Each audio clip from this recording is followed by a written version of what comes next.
नमस्कार, मी मयुरेश कोंडूर. माझा विशेषमध्ये तुम्हा सगळ्यांचं पुन्हा एकदा स्वागत. आजचा जो विषय आपण आज चर्चेसाठी घेतलाय त्याला निमित्त आहे उत्तर प्रदेशच्या बिजनौर मधली एक घटना. कदाचित सकाळपासून आपण ही बातमी पाहिली पण असेल. या घटनेचा तपशील आणि त्यातली दृश्य कुठल्याही संवेदनशील व्यक्तीला अगदी मुळापासून हादळवणारी आहेत. पण या घटनेला जरी अपवाद असं म्हटलं तरीही त्यातून निर्माण झालेला आजचा प्रश्न आहे हा निश्चित अपवादात्मक नाही. ते सत्य आहे, ते वास्तव आहे. याला जनरलाइज करण्याची परिस्थितीही आज निर्माण झाली आहे. म्हणूनच आजची ही चर्चा. पण त्या अगोदर ही घटना नेमकी काय आहे ती पाहू.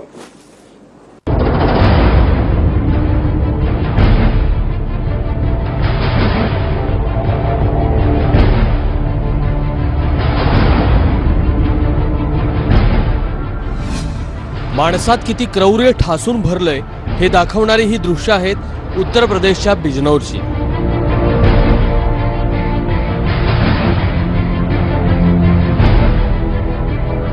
आधी सुनेनं लकव्यामुळे अंथरुणाला खिळलेल्या सासूचा गळा आवळला, नंतर गळ्याला ओढणीनं फास लावला आणि शेवटी डोक्यात विटांचे प्रहार केले.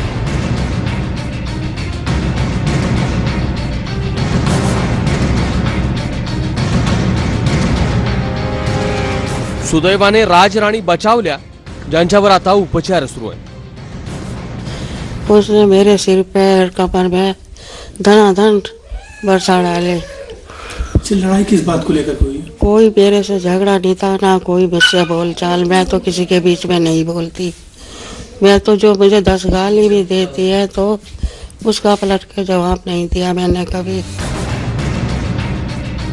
गेल्या अनेक दिवसांपासून अशी मारझोड सुरू असल्याची तक्रार आईनं मुलाकडे केली.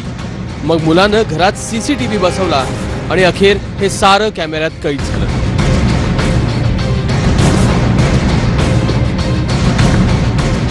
माँ बाप के साथ मारपीट करती रहती थी, गाली गलौज करती रहती थी, बहुत अभद्र व्यवहार करती थी, ईंटों से मारती थी, ईंटें कहीं गंदी गालियाँ देती थी. मैंने ये सोचा कि सीसी कैमरे लगाओ, शायद कुछ उससे कमी आए काम में, कुछ ये उसको हो सकता है कि कुछ सुधर जाए, शायद ना करे. लेकिन फिर भी नहीं मानी है, उसका भी इसने दुरुपयोग किया. फक्त घरातच नाही तर सून संगीतानं दुकानातही थैमान घातल्याचा दावा संदीप करतोय.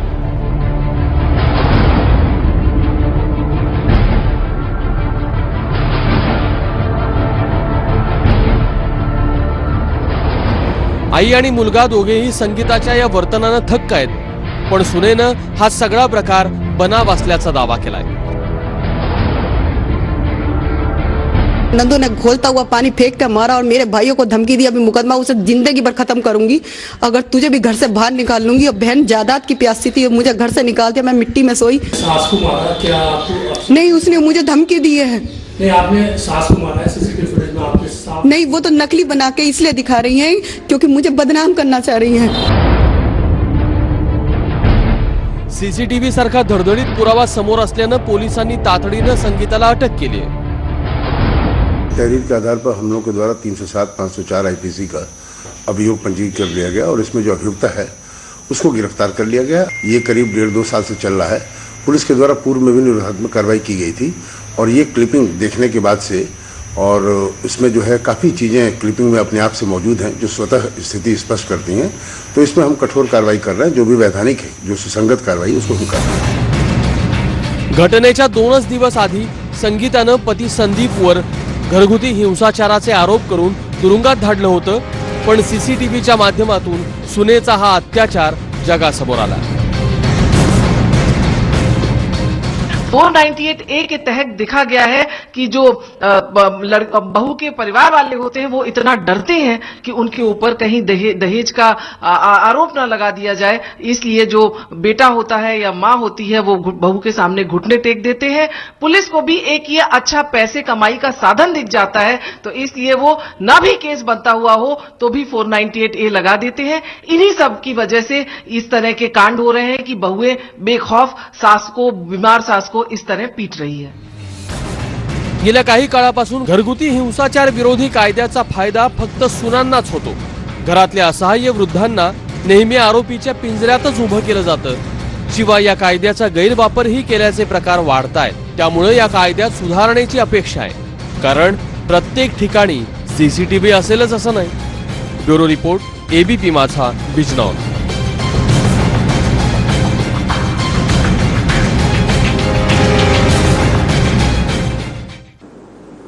आणि म्हणून प्रश्न हा आहे की कौटुंबिक अत्याचार प्रतिबंधक कायद्याचा दुरुपयोग होतोय का?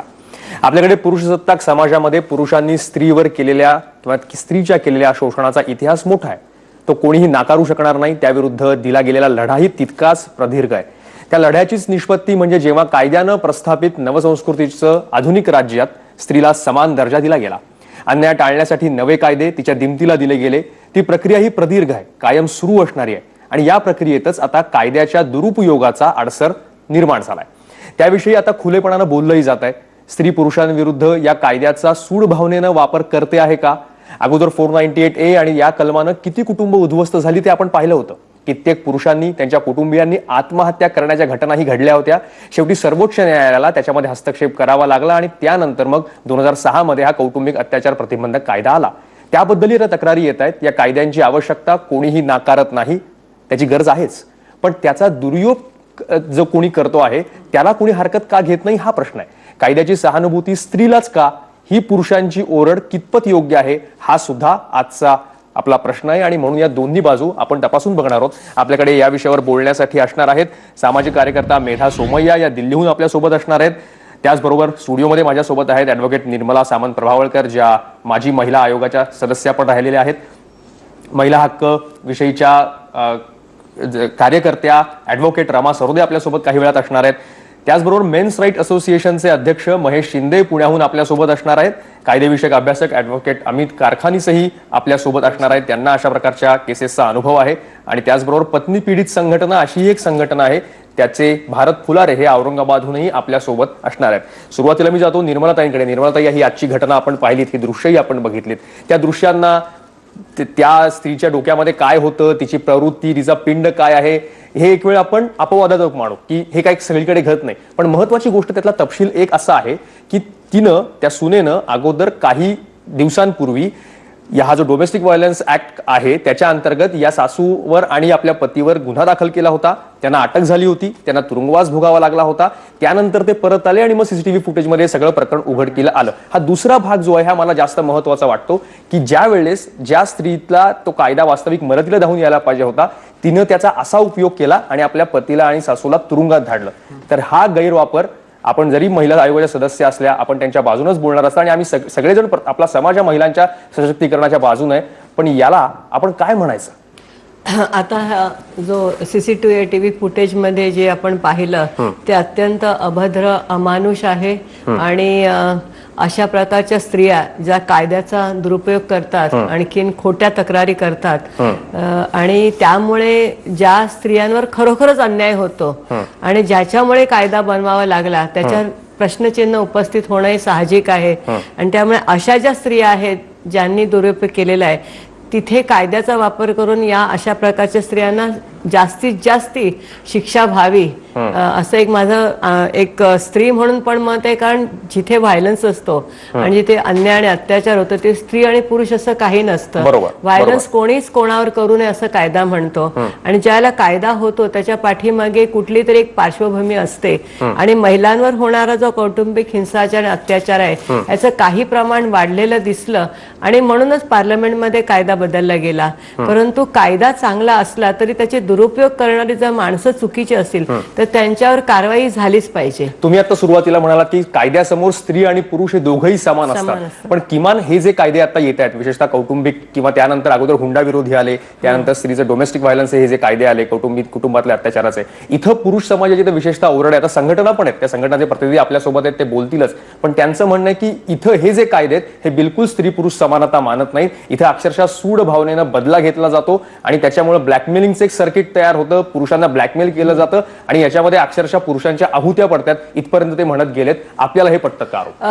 हा जो काय नाही त्यांचं म्हणणं आहे ते मी मान्य करते. म्हणजे जो काही आरोप आहे त्यामध्ये चुकीचं काय असं म्हणणं नाही. कारण अशा बऱ्याचशा गोष्टी हल्ली घडू लागलेल्या आहेत की जे बॅड एलिमेंट्स आहेत सोसायटीमध्ये त्यांनी कायदा हातात घेतलेल्या अशा बऱ्याचशा घटना झालेल्या. त्यामुळे ऑनरेबल म्हणजे सर्वोच्च न्यायालयाला शेवटी इंटरव्हीन करावं लागलं. आणखीन 498 असल्यानंतर इमिजिएट अरेस्ट करूच नये अशा प्रकारचे जजमेंट्स द्यावे लागले.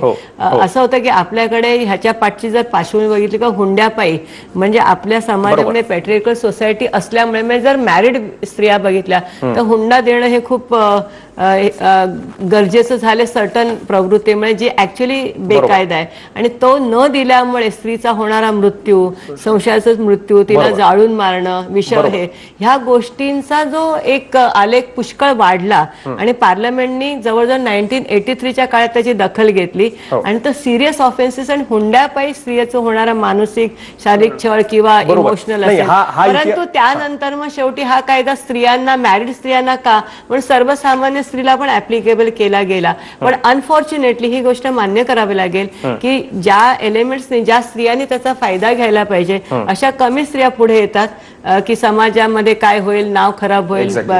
परंतु दुरुपयोग, कारण हुंडा आणि मग शेवटी क्रिमिनल ब्रीच ऑफ आणि प्रॉपर्टी जी दिलेली आहे ती परत मिळवण्यासाठी हुंड्याच्या खोट्या तक्रारी करून पोलिसांना तिकडे दबाव आणून अशा प्रकारे just to get the property back अशा प्रकारे आणि खोट्या केसेस करण्याची वाढलेली आहे.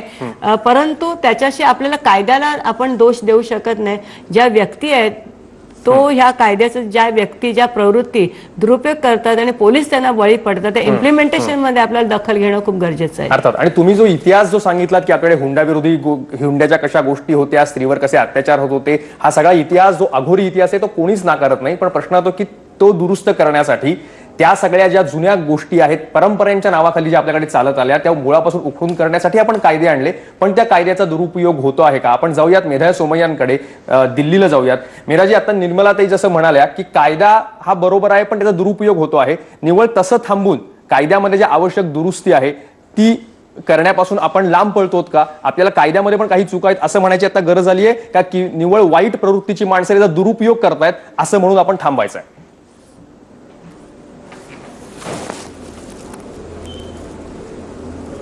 मयुरेश, मला असं वाटतं की हा विषय आहे, हा तातडीने लक्षात घेण्यासारखा विषय आहे.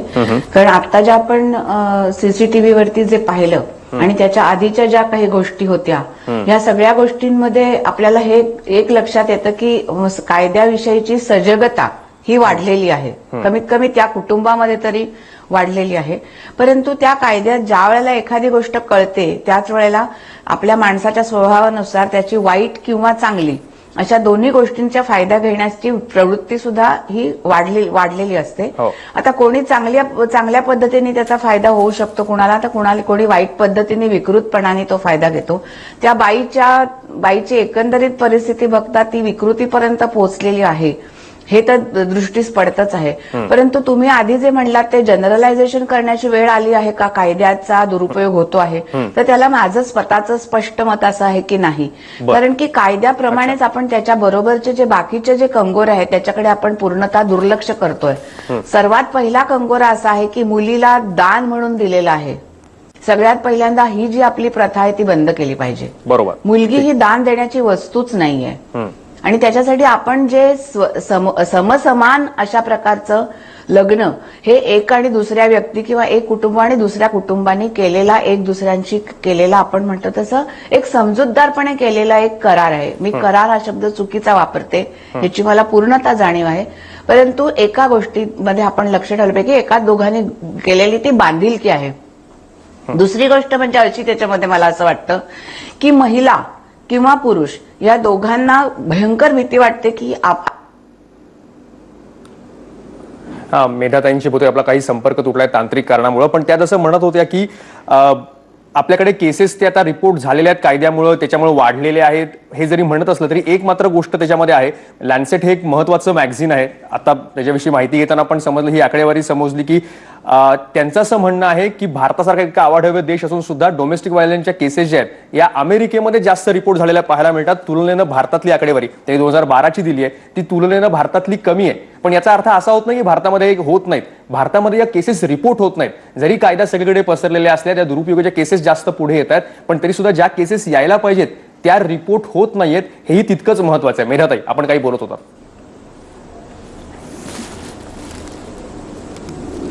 मी असं बोलत होते की ह्याच्यामध्ये 2-3 गोष्टी, प्रथा, त्यानंतर आपल्या असलेले खानदान. तांत्रिक काहीतरी प्रॉब्लेम येतोच आहे, आपण तो सोडवायचा प्रयत्न करूयात. आपण जाऊयात औरंगाबादला. भारत फुलारे आपल्यासोबत आहेत. भारतजी, आपली तर एक संघटना आहे, त्याचं नाव आहे पत्नी पीडित संघटना. म्हणजे नावावरूनच समजतंय आपली भूमिका काय आहे. एवढी पत्नी पीडितांची संख्या वाढलेली आहे की आपण थेट एका कायद्यावर, जो कायदा असं म्हटलं गेलं होतं की स्त्रीवर झालेला सगळ्या अन्याय जे आहेत इतिहासातले तो पुसून काढेल, पण पत्नी पीडितांची संख्या वाढत चाललेली आहे. भारत तुलारे, अनुभव काय आहेत आपण सांगा.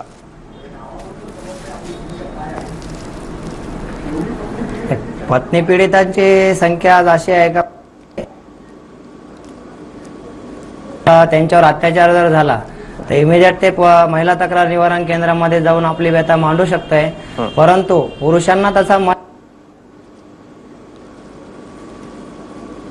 भारतजींशी काहीतरी तांत्रिक प्रश्न येतो आहे म्हणून संपर्क होत नाही. आपण हाच प्रश्न विचारूयात महेश शिंदेंना, जे मेन्स राईट असोसिएशनचे अध्यक्ष आहेत, पुण्याहून आपल्या सोबत आहेत. महेशजी, आपली संघटना काय काम करते आणि आम्हाला उदाहरणं सांगाल का की का तुम्हाला मेन्स राईट असोसिएशन स्थापन करावी लागली आणि या कायद्यांच्या विरोधात तुम्ही आता उघडपणे लढता आहात?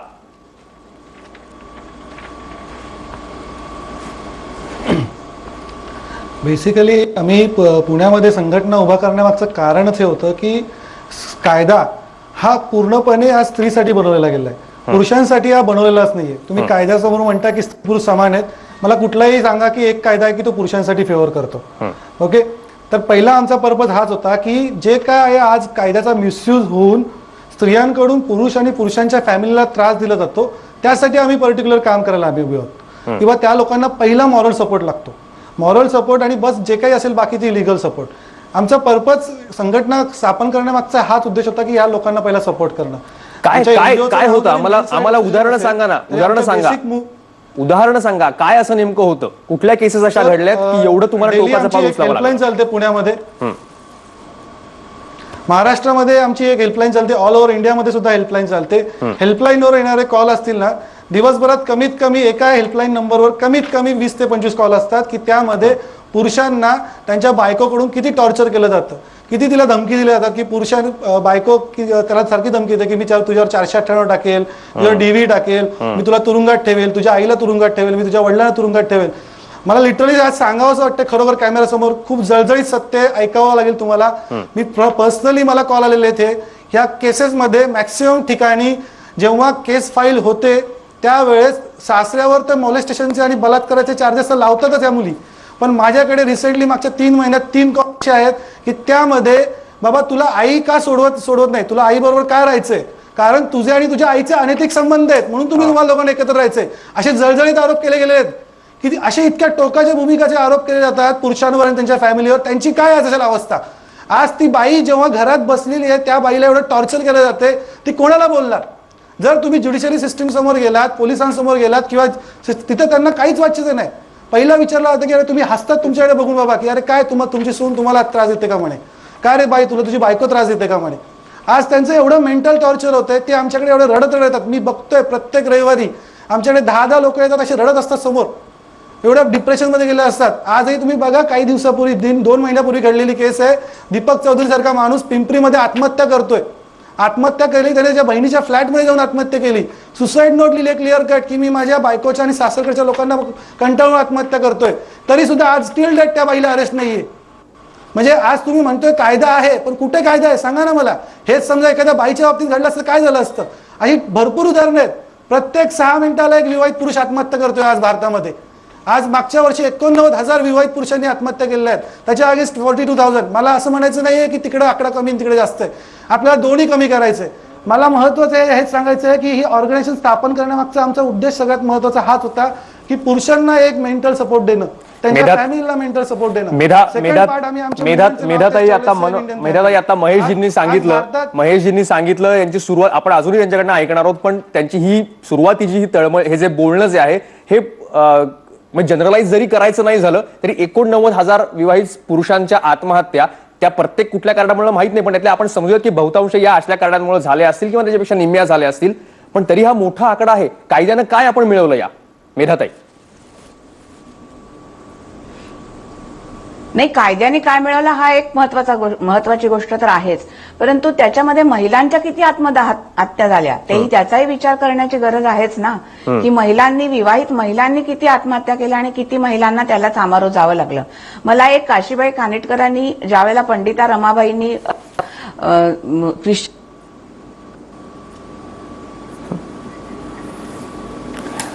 आपण जाऊयात मेहताईंकडे परत. या विषयावर आपण चर्चा करणार आहोत आणि जी आता उदाहरणं महेश शिंदेनी दिलीत आणि त्याला करताना अर्थात जो मेहताईंनी प्रश्न विचारला की याला इतिहासही या कायद्यांचा मागचा बरोबर आहे की त्याच्या अगोदर ज्या स्त्रियांनी आत्महत्या केल्या त्यांच्यावर जे अत्याचार झालेत तेही आपल्याला नाकारून चालणार नाहीये. पण आपला मुद्दा त्याचा आहे कुठलीही आणि कशा प्रकारे हत्या वा आत्महत्या होते ही चुकीचीच असते, ती निंदनीयच असते. असं कधीच घडू नये समाजामध्ये. पण कायद्याचा उपयोग करून जर अशा प्रकार त्यामुळे जर अशा हत्या वा आत्महत्या होत असतील तर ते आपण कसे थांबवणार आहोत. त्यामुळे हा कायदा जे आहे हा फक्त एकाच बाजूला एकांगी आहे का हा आपण आपल्या कायदेविषयक तज्ञांना विचारणार आहोत. पण एक छोटा ब्रेक घेतोय, ब्रेकनंतर लगेच परत येणार आहोत. तुम्ही पाहत राहा माझा विशेष.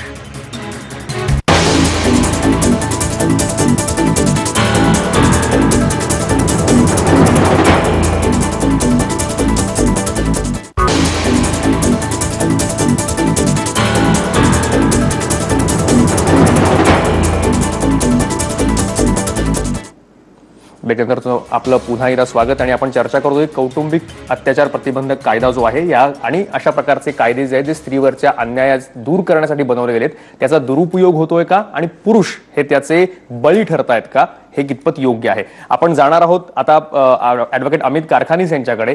अमितजी, तुम्ही ऐकलत की अगोदर आता महेश शिंदे पण म्हणाले आणि एकंदरीत आपलं ती घटना पण जी झाली की कायद्यात हा या केवळ एकांगी आहेत, हे पूर्णपणे फक्त स्त्रीला सहानुभूती दाखवणार आहे, त्याबाबतीत अजिबात समानता नाहीये आणि त्याचा गैरवापर होतो आहे. कायद्याचे अभ्यासक म्हणून आणि आपल्याकडे पण अशा केसेस येत असतील, आपलं याबद्दलचं म्हणणं काय? चुकते नक्की कोटी? हे कायदे एकांगी आहेत का हे आपल्याला पटतं का?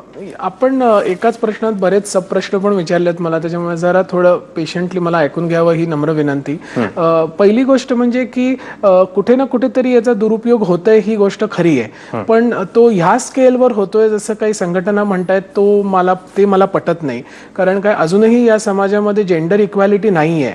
आणखीन आपला समाज अजूनही पुरुषप्रधान आहे. आणखीन इथे क्षणोक्षणी पदोपदी स्त्रीला बराच त्रास होतो. आणखीन मग ते नोकरीमध्ये असो किंवा करिअरमध्ये असो किंवा घरी असो, त्याच्यामुळे तो मुद्दा नाहीये इथे. दुसरा मुद्दा हा आहे, माझं स्पष्ट म्हणणं आहे की कायदा पर से चुकीचा नाहीये.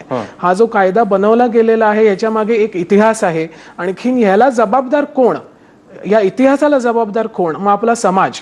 आणि त्या समाजाचा अनुभव घेऊनच गव्हर्नमेंटनी ज्या कोणी बनवले ते कायदे त्यांनी त्या अनुभवाने बनवले. आणखीन तो प्रॉब्लेम ह्या समाजामध्ये होता म्हणून ते बनवले. हा दुसरा मुद्दा. तिसरा मुद्दा माझा असा आहे की हा मिसयूज होतोय. आणखीन त्याला आळा घालण्याकरता म्हणून काही चेक्स अँड बॅलन्स सुप्रीम कोर्टाने दिलेले आहेत. उदाहरणार्थ तर 2014 मध्ये अनिश कुमार जजमेंट आलं सुप्रीम कोर्टनी, त्याच्यामध्ये 8 मुद्दे मांडले. आणखीन क्लिअर कट त्याच्यामध्ये दिलेलं आहे की पोलिसांनी म्हणजे तात्काळ अटक 498A मध्ये करू नये, FIR सुद्धा रजिस्टर करू नये, आधी काउन्सिलिंग करावं. आणखीन मी स्वतः कितीतरी काउन्सिलिंग सेशन्स माझ्या क्लायंट्स बरोबर अटेंड केलेली आहेत.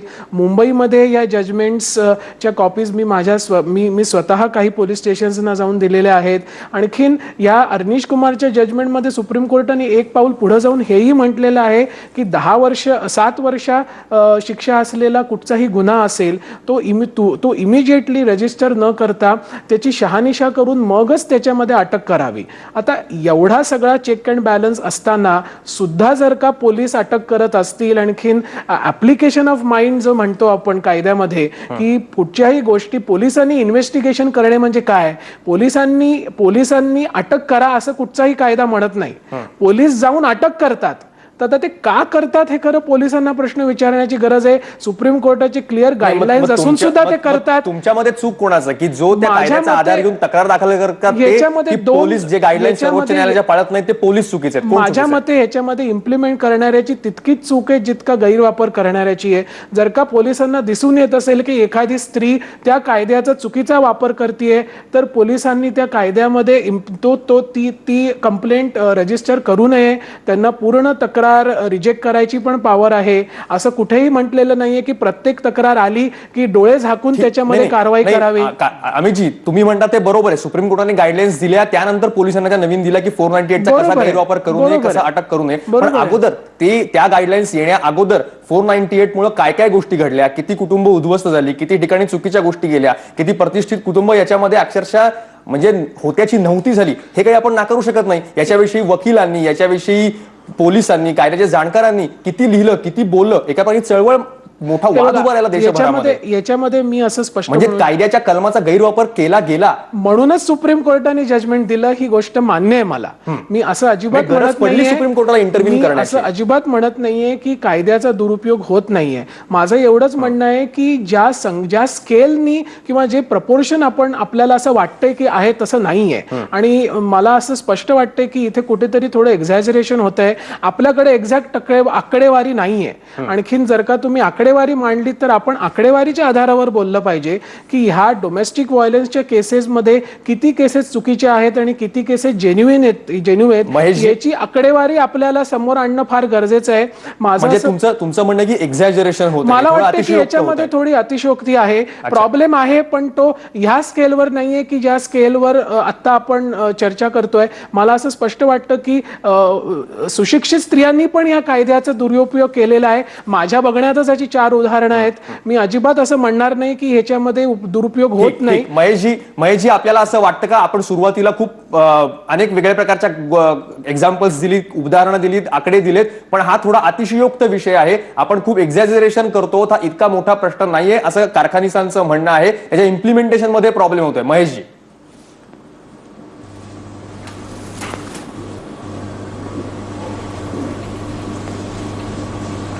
सरांनी 498 बद्दल सांगितलं असेल तर 498च्या 98% केसेस खोटा निघतात. एनसीआरबी डेटा 498 जर बाजूला ठेवलं, डोमेस्टिक व्हायलन्स ऍक्ट, कौटुंबिक हिंसाचार कायदा, एक आरटीआय गेलेला आहे आम्ही मागच्या 5 वर्षात शिवाजीनगर कोर्टात. त्या कोर्टामध्ये अराउंड 5 वर्षात 7,000 केसेस फाईल झाल्या डोमेस्टिक व्हायलन्स ऍक्टच्या अंडर, फक्त शिवाजीनगर कोर्टात. त्यामधल्या जवळजवळ 6,000 पेक्षा जास्त केसेसमध्ये इंटरिम मेंटेनन्स पास झालाय, म्हणजे तात्पुरती पोडगी. आणि ही पोडगी किती असेल अंदाजे, तुम्हाला अंदाज आहे? 15 कोटीच्या वर पोडगी पास झालेली आतापर्यंत, त्यातली 10 कोटी ही पुरुषांनी भरलेली. म्हणजे तुम्ही म्हणताय ना की बाबा मी काही अतिशयोक्ती करत असेल, हा बेसिक आरटीआयचा डेटा फक्त शिवाजीनगर कोर्टाचा. म्हणजे केवढा मोठा बिझनेस आहे समजून घ्या कौटुंबिक हिंसाचार कायद्याचा दुरुपयोग. मॅडम कशी म्हणत होत्या की कौटुंबिक हिंसाचार कायद्याचा दुरुपयोग होतोय. ज्यावेळेस कायदा बनवला गेला तेव्हा यांनी जर थोडा सुद्धा विचार केला नाही का कधी की एखाद्या कायद्याचा दुरुपयोग झाला तर त्या माणसाला काहीतरी बाबा शिक्षा झाली पाहिजे, का विचार करत नाहीयेत? परवा सुद्धा 16 वर्षासाठी जेव्हा त्यांनी जो कायदा बनवला लहान मुलांसाठी 16 वर्ष त्याचा अपराध केलं, त्यावेळी पण त्यांनी हा विचार केलेला नाहीये. जर एखाद्या चुकीच्या मुलाला शिक्षा झाली तर काय, हा सुद्धा त्यांनी विचार केला, त्याचा तो करिअर बरबाद होणार आहे. म्हणजे तुम्ही कायदा बनवताय, मान्य, कायदा बनलाच पाहिजे, चांगल्या गोष्टीसाठी बनला पाहिजे, पण एखादा माणूस जर कायद्याचा दुरुपयोग करत असेल तर त्यासाठी सुद्धा काहीतरी शिक्षा तुम्हीच केली पाहिजे. आणि अशी किती उदाहरणं द्यायला पाहिजेत. मागचे 10 वर्ष झालं मी एकच वाक्य ऐकतोय, म्हणजे लहानपणापासून ऐकतोच आहे, पण मला जेव्हा कळतं जेव्हा तुम्ही एकच वाक्य ऐकतोय की स्त्रियांवर अत्याचार होतो. ऍक्सेप्ट आहे, स्त्रियांवर अत्याचार होतोय, पण त्याच्यापेक्षा जास्त आज स्त्रिया त्याचा दुरुपयोग करतात कायद्याचा. ज्या स्त्रियांना गरज आहे त्या काय स्त्रियांना आपण रमा सरोदेंकडे जाऊयात पुण्याला. त्या स्वतः वकील सुद्धा आहेत, अशा केसेस सुद्धा घेतात. आणि माझी बहीण किंवा माझी आई किंवा माझ्या मावशी किंवा माझी एक मिनिट कंप्लीट करू दे. बोला. तर ही लोक कधीही त्या सुनेवर केस फाईल करू शकत नाही डोमेस्टिक व्हायलन्स ऍक्टच्या अंडरबरोबर. का नाही तुम्ही त्यात प्रोव्हिजन ठेवलेले? जर तुम्हाला दिसतंय बाबा की तुम्ही प्रोटेक्शन अगेन्स्ट वुमन म्हणताय किंवा कौटुंबिक हिंसाचार कायदा म्हणताय, तर त्यामध्ये एखाद्या स्त्रीला जर संरक्षण हवं असेल तर त्यावेळेस तुम्ही स्त्री ठेवा, फक्त बायको का ठेवली त्या केसमध्ये? जर तुम्ही मॅट्रिमोनियल हाऊसमध्ये म्हणताय फक्त एखाद्या स्त्री बायकोवर अत्याचार करू शकतो का, बहिणीवर बायको तिच्या भावजेवर किंवा तिच्या सासूवर अत्याचार करू शकत नाही? क्लिअर कट आहे. मेधाताई आपण काही बोलत होता आणि त्याचा बायकोच गैरफायदा घेतात फक्त. मेधाताई आपण काही यावर बोलत होता. मेधाताई बायकांनी पण याचा अर्थ असा मला असं वाटतं महेश स्वतः जास्त ह्याच्यामध्ये पीडित असल्यामुळे कदाचित त्याच्यामध्ये जास्त किंवा जास्त पोट तिडतो आहे. जसं शिवाजी कोर्टाचा तुम्ही पाहता त्याप्रमाणे भारतामध्ये विचार करताना तुम्हाला बिहारचाही विचार करावा लागतो. मी आत्ताच महिला आयोगामध्ये आज मीटिंगसाठी इकडे आलेली होते, त्यावेळेला जे महिलांवरच्या अत्याचारांच्या केसेस आहेत त्याच्या दृष्टिकोनात तुम्ही एकाच ठिकाणी अशा प्रकारचं पकडून ठेवू शकत नाही. मग आपल्याला काय मेहरची रक्कम नक्की करायची का महेशजी? तुम्ही सांगा. ज्याप्रमाणे मुस्लिम समाजामध्ये जर का घटस्फोट झाला तर मेहरची रक्कम नक्की करतात, तशी आता हिंदू कायद्यामध्ये आपण करायची आहे का? बरोबर आहे. मेधाताईने हा जो मुद्दा मांडला की सरसकट सगळीकडे मी काहीच बोलत नाही. आज आमचा 30% आत्ताच कापून घ्या. आणि 10% गव्हर्नमेंटकडे रिझर्व्ह ठेवा आत्ताच. गव्हर्नमेंटला एवढंच काम आहे का आता उरलेलं? म्हणजे असं नाही म्हणू शकत. नाही मेधा गव्हर्नमेंटचं काय कुठे काम आहे याच्यात? गव्हर्नमेंटचं काही कामच नाहीये भारतजी. माझं काय म्हणणं, परस्पर संमतीने घटस्फोट कसा चांगल्या रीतीने होऊ शकेल हा महत्वाचा मुद्दा आहे. आणि आता जो मुद्दा आपण बोला चर्चेला करतोय तो कौटुंबिक हिंसाचार आणि त्याच्यासाठी जो दोन्ही कायदा आहे, कुटुंबांनी एकत्रितपणे येऊन विचार केला पाहिजे असं माझं मत आहे. ठीक बोला निर्मलाताई बोला. जो कौटुंबिक हिंसाचाराचा कायदा आहे त्याचा दुरुपयोग होतो काय हा आजचा आपला विषय आहे. आणि आपण जे म्हणतो 498 ची आपल्याला थोडं सेपरेट केलं पाहिजे. महेश शिंदे हे जे पोटतिडकीने बोलतायत ते नक्कीच त्यांना अतिशय वाईट अनुभव त्यांचा व्यक्तिगत आला असेल आणि त्याबद्दल आम्हाला काहीच म्हणायचं नाही. पण त्यांच्या त्याचं व्यक्तिगत जे म्हणणं असेल ते असं असेल, नाही पण की त्याचबरोबर ते हेल्पलाईन चालवतात. अनेक पुरुष जे आहेत ते तिथे बोलून त्यांच्याशी काउन्सिलिंग घेतात, बोलतात. त्या पण लोकांना आपण बोललं पाहिजे. व्हायलन्स म्हणजे आमचं म्हणणं एकच आहे की स्त्री आहे म्हणजे ती चुकीचं करत नाही का? असं नाहीच आहे. स्त्री आहे म्हणून ती हिंसाचार करते, तिला तरी पण तिला कायद्याचं प्रोटेक्शन मिळालं पाहिजे का असं आमचं मुळीच म्हणणं नाही. जो कोणी व्हायलन्स करेल आणि ज्याला कोणाला त्रास होईल ते चुकीचंच आहे, त्याच्यावर कायदेशीर कारवाई झालीच पाहिजे. परंतु जर आपण कौटुंबिक हिंसाचाराचा कायदा केला आणि त्याच्या पाठचं जर बॅकग्राऊंड बघितलं, जसं कारखानिसांनी सांगितलं की आपल्याकडे जो पुरुष प्रधान समाज आहे आणि डावरी रिलेटेड बॅकग्राऊंड बद्दल त्यामुळे हे प्रकार त्या बॅकग्राऊंड बद्दल त्या इतिहासाबद्दल आणि कौटुंबिक हिंसाचार कायदा हा क्रिमिनल नाहीच आहे, हा सिव्हिल लॉ आहे. सिव्हिल लॉ त्याच्यामध्ये पनिशमेंट होत नाही.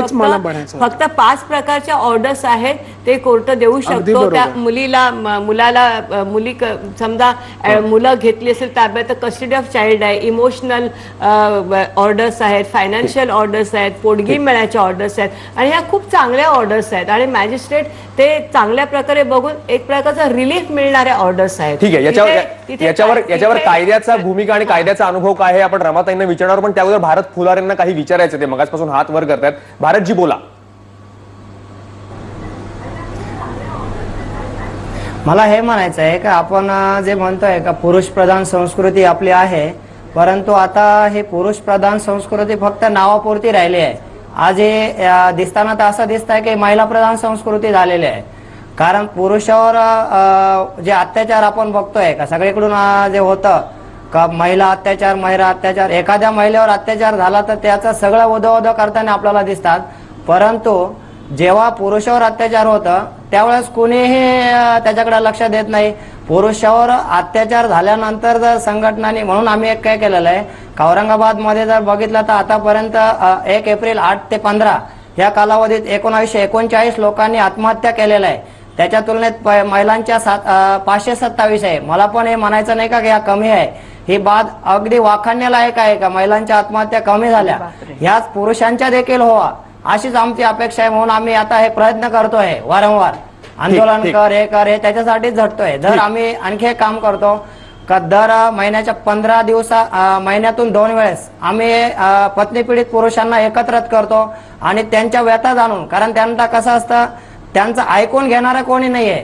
त्यांचं जेव्हा कोणीतरी ऐकून घेतं त्यांचं मन हलकं होतं त्या ठिकाणी, तेव्हा तो माणूस आज कसा आहे का शेवटी इतका त्रस्त झालेला असतो, तो खचलेला आहे माणूस का आत्महत्या करू की हत्या करू, पण आत्महत्याचा मार्ग जास्त स्वीकारताना दिसत आहे.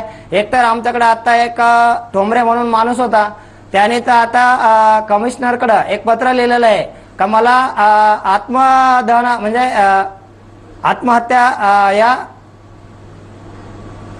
हॅलो ठीक आपला म्हणजे कशा प्रकारच्या केसेस तुमच्याकडे पण येत आहेत, जसं शिंदेनी सांगितलं तसं फुलाऱ्यांनी पण सांगितलं. आपण रमा सरोदेंकडे जाऊयात. रमाजी, आपण ऐकलात, आपण वकिली पण करता, आपण अशा केसेस हँडल पण करता आणि आपण त्याचबरोबर सामाजिक कार्यकर्त्या सुद्धा आहात. आपल्याला काय वाटतं की एकांगी आहे का जी ओरड पुरुषांच्या संघटनांकडनं होते की पूर्णपणे फक्त स्त्रीला सहानुभूती आणि नंतर तिचा फायदा मिळवून देण्यासाठी एकांगी हे कायदे आहेत, असं आपल्याला केसेस हँडल करताना वाटतं का? आणि जसं मेधाताई म्हणाल्या की बिहारची स्थिती आणि पुण्याची स्थिती आपल्याला कम्पेअर करता येत नाही, तिथल्या स्त्रियांची स्थिती, तिथे या कायद्याचा होणारा उपयोग वा गैरवापर आणि पुण्यासारख्या शहरामध्ये सुशिक्षितांकडनं केला जालेला वापर वा गैरवापर, हा 2 गोष्टी फरक आहेत. मग सुशिक्षितांकडनं गैरवापर होतो आहे का, असं काही होत आहे का?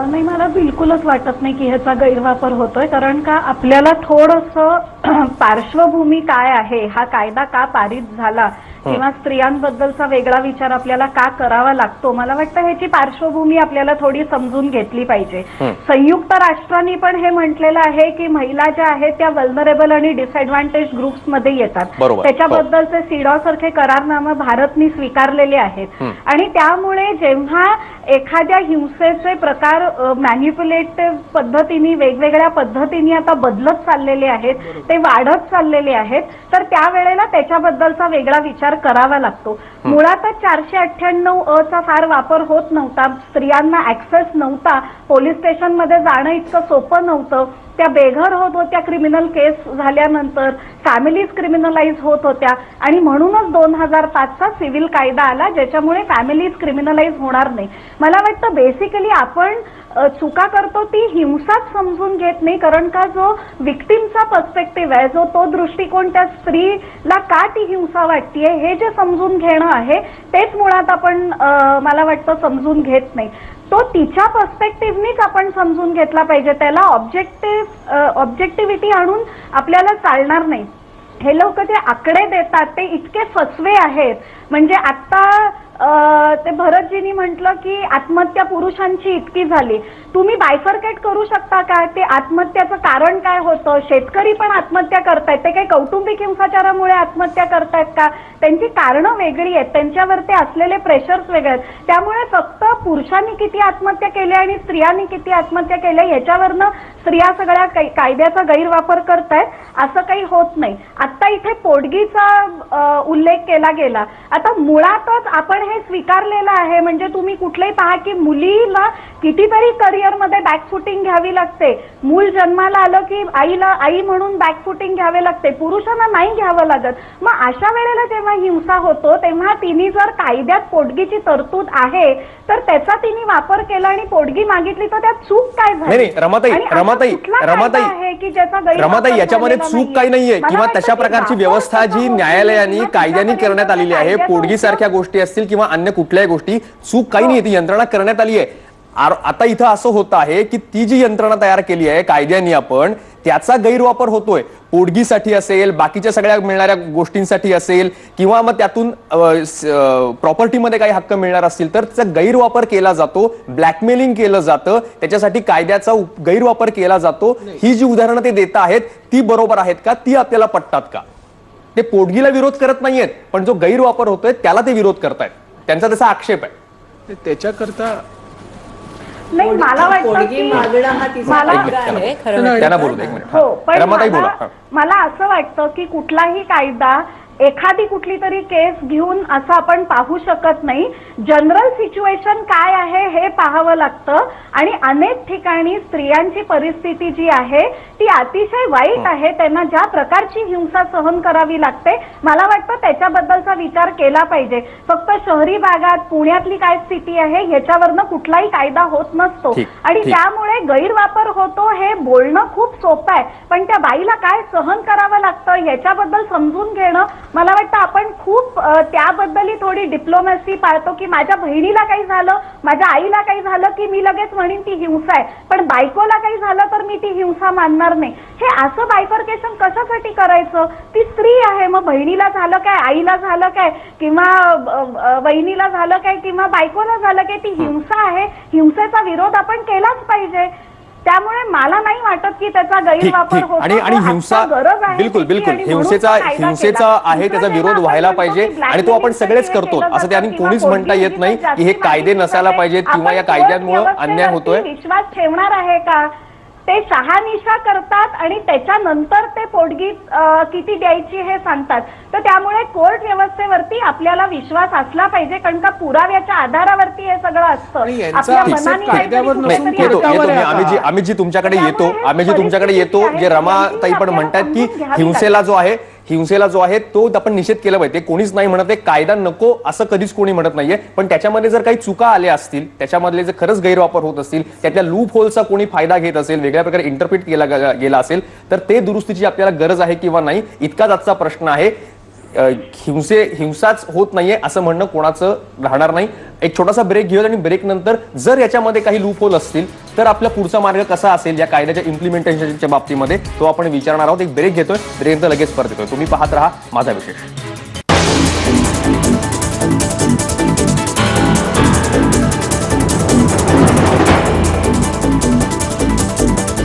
प्रस्तुत करता आयोडेक्स, शरीराच्या प्रत्येक वेदनेसाठी फक्त आयोडेक्स.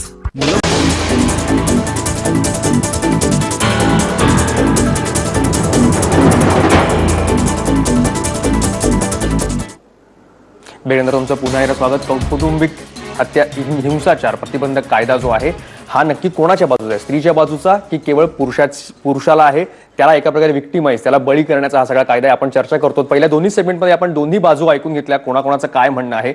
या सेगमेंटमध्ये आपण प्रयत्न करूयात की नक्की जर ह्याचा दुरुपयोग होत असेल आणि इम्प्लिमेंटेशनमध्ये आपण कमी पडत असू तर पुढे याचं नक्की कसं करायला पाहिजे. आपण अमित कारखानीसांकडे जाऊयात. अमित जी, तुम्ही म्हणालात की पोलिसांनाच हे सगळं माहिती नाहीये आणि तिथं मुळात ते अरेस्ट का करतात आणि त्यानंतर एका प्रकारचं एक विशियस सर्कल होतं, एका प्रकारचं अडकण्याचं सगळं तो सर्कल सुरू होतं आणि शोषण सुरू होतं. मग ती स्त्री असेल किंवा पुरुष असेल सगळ्यांचंच यातनं बाहेर कसं पडायचं? मला तर सर्वात पहिले असं वाटतं की पोलिसांना सेन्सिटायझेशन ची फार गरज आहे. या डोमेस्टिक व्हायलन्सच्या केसेस कित्येक वेळेला असं बघितलं जातं की पोलीस फार रिलक्टंटली हँडल करतात, कारण का त्यांचं असं म्हणणं आहे की हा घरगुती प्रॉब्लेम आहे आणि तो घरीच सोडवावा. त्याच्यामुळे एक ट्रिमेंडस रिलक्टन्स असतो. माझ्या मते एक स्पेशल सेल बनवावं ज्याच्या अंडर फक्त डोमेस्टिक व्हायलन्सच्याच केस घेतल्या जाव्यात, म्हणजे पोलिसांचं स्पेशल अटेन्शन त्याला दिलं जाईल. आणखीन त्यांच्याकरता सेन्सिटायझेशनची गरज आहे की निव्वळ तक्रार आली म्हणून लगेच जाऊन सासू सासऱ्यांना किंवा नवऱ्याला अटक करा, हे चुकीचं आहे. सुप्रीम कोर्टाच्या गाईडलाईन्स आहेत, जजमेंट्स आहेत, त्याची सेन्सिटायझेशनची गरज आहे. कमिशनर लेवलवर सुद्धा याची चर्चा व्हायला पाहिजे. जसं काही म्हणजे उदाहरणार्थ तर मुंबई कमिशनर जेव्हा हसन गफूर मुंबईचे कमिशनर होते तेव्हा त्यांनी सर्क्युलर काढलेलं मुंबईच्या सगळ्या पोलीस स्टेशन्सना हे सांगायला की 498A किंवा डावरीच्या केसेस नीट इन्व्हेस्टिगेट करून मगच अटक करावी. म्हणजे अन्याय होतोय स्त्रियांवर हे मान्य आहे, पण कुठेतरी इम्प्लिमेंटिंग एजन्सीज ज्या आहेत म्हणजे पोलीस म्हणा किंवा जे प्रोटेक्शन ऑफिसर्स आहेत त्यांची सेन्सिटायझेशनची फार गरज आहे. जजमेंट जी सुप्रीम कोर्टाची आहे ती बंधनकारक आहेत सगळ्यांना.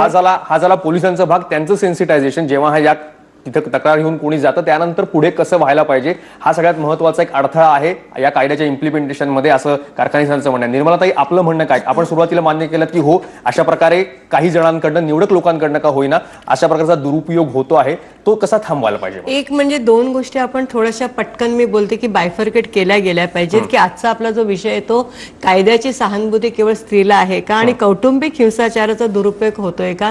कौटुंबिक हिंसाचार ज्याला PWDVA ऍक्ट म्हणतो तो मुळात सिव्हिल ऍक्ट आहे आणि त्याच्यामध्ये अरेस्ट नसते, फक्त असतात. आणि आता कित्येक हजारो केसेस आहेत जिथे स्त्रियांना आजही न्याय मिळत नाहीये. प्रोटेक्शन ऑफिसरचं सेन्सिटायझेशन नाही, परत आपल्याकडे स्टाफची कमी आहे. 2-2, 3-3, 4-4 वर्ष ऑर्डर होऊन इम्प्लिमेंट होत नाही. त्या कोर्टामध्ये 6 महिन्याच्या आतमध्ये डिस्पोजल आहे, तरी परंतु 2-2, 3-3 वर्ष ती केस डिस्पोजल इनिशियल स्टेजला आपला आजचा विषय तुम्ही म्हणाल हे बरोबर आहे, पण आपला विषय ज्याच्या महेश शिंदेंनी उदाहरणं दिली त्या पीडित पुरुषांचा काय, हा आपला आजचा विषय. पीडित पुरुष जे आहे ते 498 मध्ये आपण सरळ नॉन बेलेबल असून सरळ बेलेबलच केलं, लगेच अँटिसिपेटरी बेल घेते, अरेस्ट होतच नाहीयेत आणि कुठल्याही प्रकारच्या एव्हिडन्सला मिळतच नाहीयेत. माझा प्रश्न हाच आहे की व्हायलन्स कोणी कुणावर करू नये. जर स्त्री एखादी त्या कायद्याचा दुरुपयोग करणे चुकीचंच आहे. एखाद्या पुरुषाला जर आत्महत्या करेपर्यंत जर पाळी येत असेल तर आत्महत्या करण्यात अबेटमेंट हे जेंडर न्यूट्रल आहे.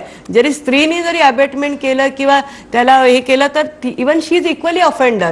म्हणजे कायद्याने स्त्रीला काही वेगळं स्टेटस दिलं नाहीये की तू अबेटमेंट जेंडर न्यूट्रल आहे. त्याच्यामुळे ते जे म्हणतात महेश शिंदे की इथपर्यंत तर तुम्ही कोर्टात जाऊन त्याची तुम्ही दाद मागू शकता, कोर्टामध्ये जाऊन दाद मागू शकता. आपण सगळ्यात शेवटी मेधाताईंकडे जाऊ, आपल्याकडे थोडा वेळ शिल्लक राहिला. मेधाताई, तुम्ही या सगळ्यांच्या बाजू ऐकून घेतल्यात, इतके वर्ष तुम्ही या क्षेत्रामध्ये काम करत हा विषय घेऊन. जर इम्प्लिमेंट कुठेतरी प्रश्न आहे हे आपल्याला नक्की माहिती आहे. तुम्ही मगाशी म्हणाल की सरकारकडे हे जाता येत नाही, अर्थात हे न्यायिक प्रक्रियेमध्ये ते सगळं सोडवलं पाहिजे. मग पुढचा भाग कुठला असेल जेणेकरून पुरुषांनाही हे वाटू नये की आपण बळी ठरतो आहोत, हा केवळ स्त्रीच्या सहानुभूतीचा कायदा आहे आणि पुरुषाची केवळ यातनं शोषण होत आहे असं त्यांना, भले ते निवडक का असे ना, तुम्ही म्हणताय त्याप्रमाणे, तसं त्यांना न वाटो यासाठी आता काय केलं पाहिजे? सगळ्यात पहिल्यांदा मला असं वाटतं मी 5 मुद्दे याच्या संदर्भात सांगू इच्छिते. सगळ्यात पहिली महत्वाची गोष्ट म्हणजे विवाहपूर्व समुपदेशन. अच्छा. आणि समुपदेशकाची भूमिका ही केवळ म्हणजे माझं असं म्हणणं नाही की प्रोफेशनल लेव्हलवर असावी, घरातल्या मोठ्या माणसांची किंवा लहान माणसांची पण ती असावी. आणि दोन्ही कुटुंबांचं समुपदेशन होणं गरजेचं आहे, केवळ व्यक्तींचं नाही. मेहराताई, अगदी काही मिनिटं शिल्लक आहेत, सेकंद शिल्लक आहेत, जरा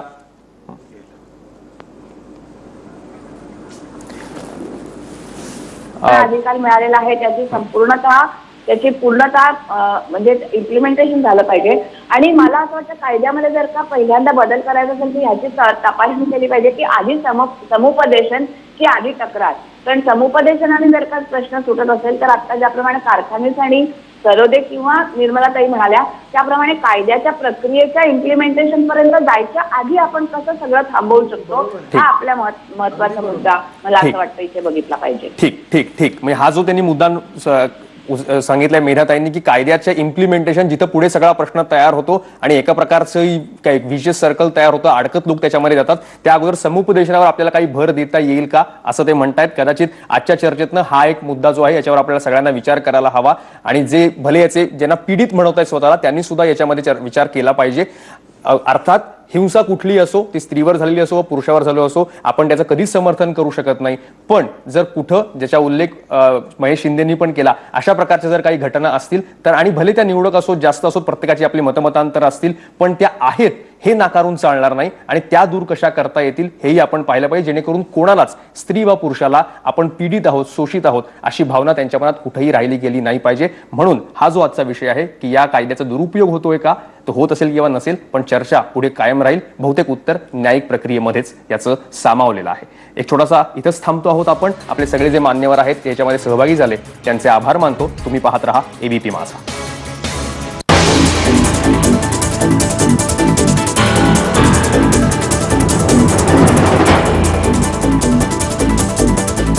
प्रस्तुत करता आयोडेक्स, शरीराच्या प्रत्येक वेदनेसाठी फक्त आयोडेक्स. मिसेस